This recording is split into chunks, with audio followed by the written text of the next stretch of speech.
My topic is the theological interpretation of logic, which I call Theology of Logic, and this talk is titled A Prolegomenon to Divine Thinking, that is, a way of thinking like and with the way that God might think, as we can think in logic.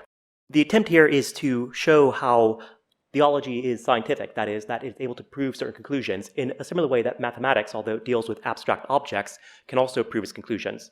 It doesn't have, obviously, empirical subject matter, but nonetheless it deals with abstract forms or ideas.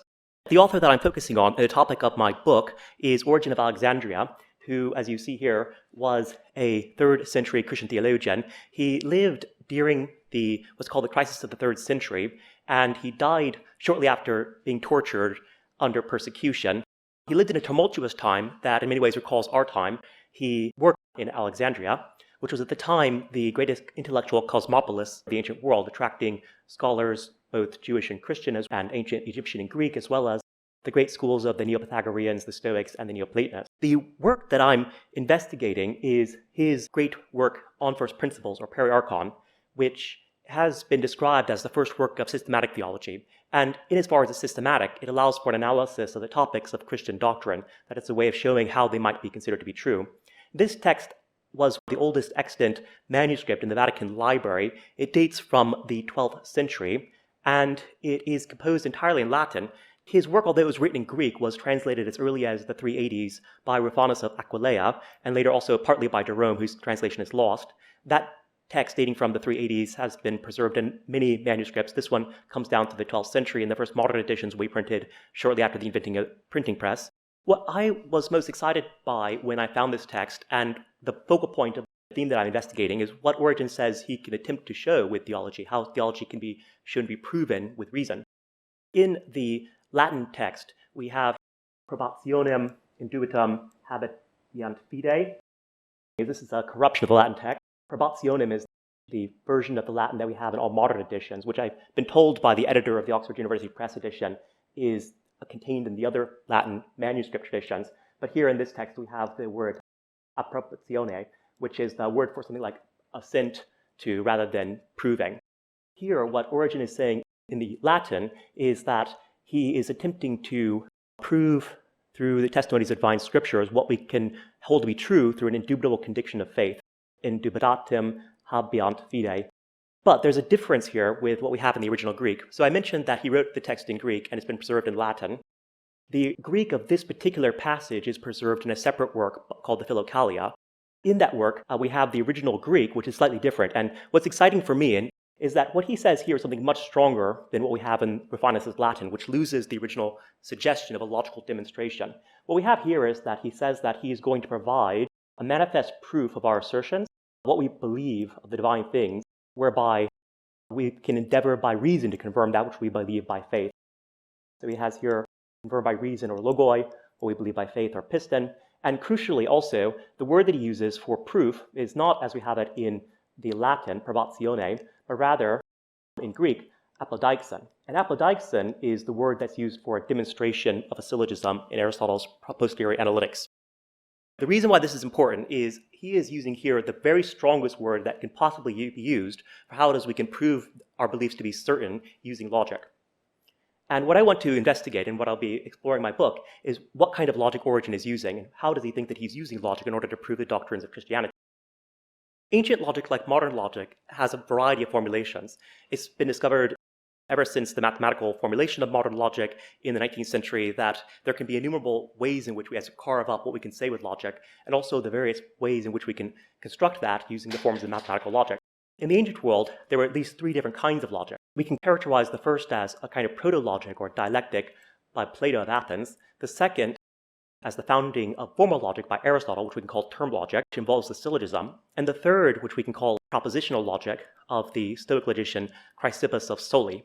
And although these 3 forms of logic are not mutually incommensurable, and in some sense they can be converted to one another, they formed competing schools in antiquity, which by the time of Origen were held to be syncretic and complementary.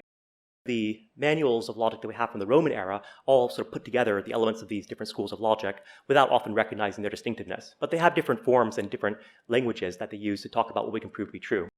I traveled to Athens recently, and I was able to visit the Academy of Plato, the Lyceum of Aristotle, and the Stoa of Chrysippus.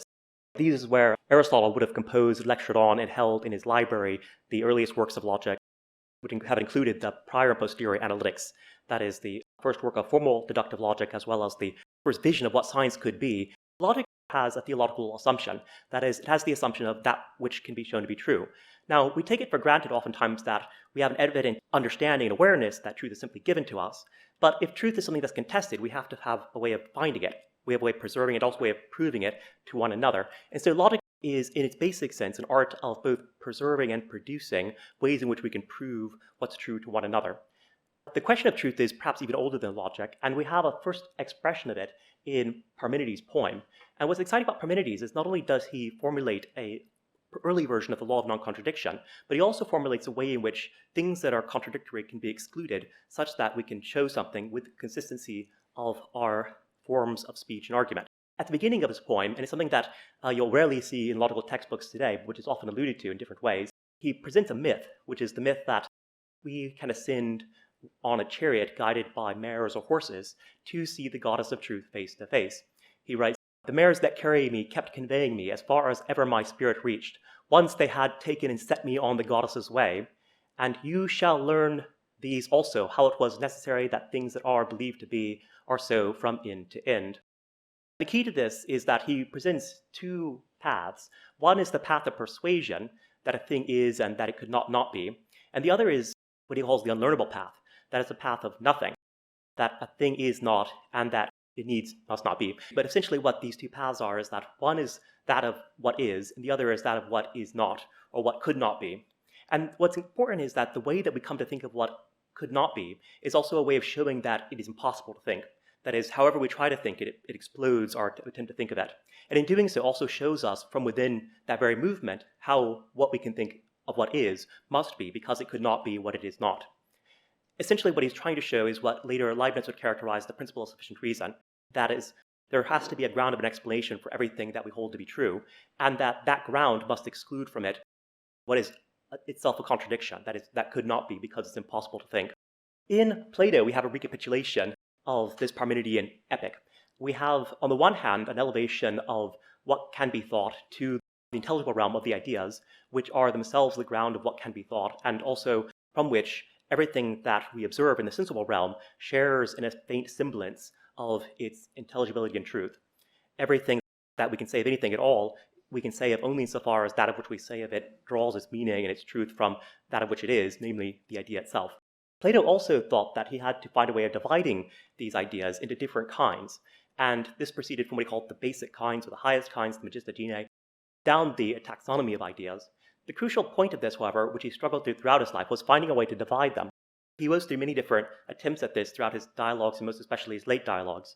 But the fundamental way that he approaches this is what has subsequently been called, in his own terms following Zeno, dialectic. Dialectic consists most of all in trying to show that something could not be its other, because to think of it as its other would be for it to both be and not be what it is. That is, to show that there is a contradiction in being one thing and its other simultaneously, such that it must be one thing and not another. And in doing so, he hopes to divide everything that can be said of anything at all, of one that it is or that it is not, all the way down to the various minute kinds of things that we speak of within the sensible world. Aristotle further refined this method by showing that the mere act of making an argument for and against something was insufficient unless we had a way of calculating that the consequence had to be a necessary product of the assumption. His method that has been called the syllogism, that is a way of calculating together the elements of speech, is a way of dividing up the fundamental elements of speech such that we can then calculate them by adding them together with other judgments to produce something new. So we have here fundamental division between the subject term and the predicate term, or the noun and the verb or the adjective. Then we have two premises, a major and a minor premise, in which these are different in each case. So here we have all men are mortals, and then we have all Greek are men. And the middle term here is the shared term men and men, which is shared between both the premises. If you were to put this into a Venn diagram form, and you were to combine both the major and the minor premises, the first two judgments, you would produce, from putting them together, a new judgment, which is the product of both the previous two. And interestingly, this entire movement pivots on the middle term. That is, it's only because the middle term is shared by both of the two premises is it possible to link these two judgments together and then to produce a third. The third and last form of logic in antiquity that anticipates our form is Stoic logic, which was most of all developed by the Stoic philosopher Chrysippus. Drawing from both Theophrastus and Megarian logic that preceded him, he showed how it was possible to perform an infinite division of the elements of logic and speech, such that we can divide them down to their simplest connective elements. So rather than, for instance, saying, as we have in Aristotle, that they're all and some, and each of these is predicated of one another by a copula, that is, R is, rather he says that it's possible now to make combinatory clauses with certain elements of language, such that we can say, for instance, that if it is raining, then it is wet, a conditional clause. If then, we can say that it is both green in the grass and wet in the grass. And we can then rigorously add these to the elements of speech, such that we no longer need to speak about the terms of speech, that is a predicate and a subject, but now we can speak simply of the propositions, that is the whole of the judgments, all men are mortals, and so on. Once we are able to make a combination of judgments using these logical connectives, it becomes possible to have a purely mathematical calculation of the elements of logic in a way that is reminiscent of what is performed otherwise with symbolic algebra. And this allows us, using a finite number of axioms, to construct most of what we consider to be classical logic. And these are the 5 indemonstrable proofs or axioms of the ancient Stoics from which they believe they can construct all of logic. One of the interesting consequences of this is that it allows for the construction of paradoxical statements, such as the liar's paradox, where, for instance, we say, this is a lie. If you were to affirm it as true, it would be false, and if you were to deny it, it would be true, in which case it both is true and false simultaneously. And there are many other such paradoxes that emerge in ancient Stoic logic, which were pointed out by ancient skeptics. One of the exciting things about ancient Stoic logic that was rediscovered in the last century was that it very much anticipates the development of modern mathematical logic that takes off with Leibniz, but is unrecognized for many centuries thereafter, and most of all is introduced by the German mathematician G.W.F. So we consider logic today, a logic that overcodes all of this and casts it in antiquity, is a purely mathematical and algebraic form of logic, in which the syllogism of Aristotle and its combination of judgments with a middle term is rendered in purely algebraic terms, such that here we have a universal affirmation such that all B is C, and so B is contained in C. And then here we have a syllogism, this is the Ferriot syllogism, whereby, as it were, from C and D we produce B. And this can be represented without, as it were, using a middle term, without using the Venn diagrams, without using the combination of judgments, simply in virtue of the way that we symbolically represent those propositions and what follows from them. And this would be further developed by Gottlob, whereby using the algebraic functions of modern mathematics, it were possible to rigorously quantify what were said of the predicates of every subject, and then from there to develop an entire algebra of modern logic. What I want to argue is that these 3 forms of logic are not entirely separate from one another. As I said previously, they were recognized to be complementary and in some cases convertible in antiquity.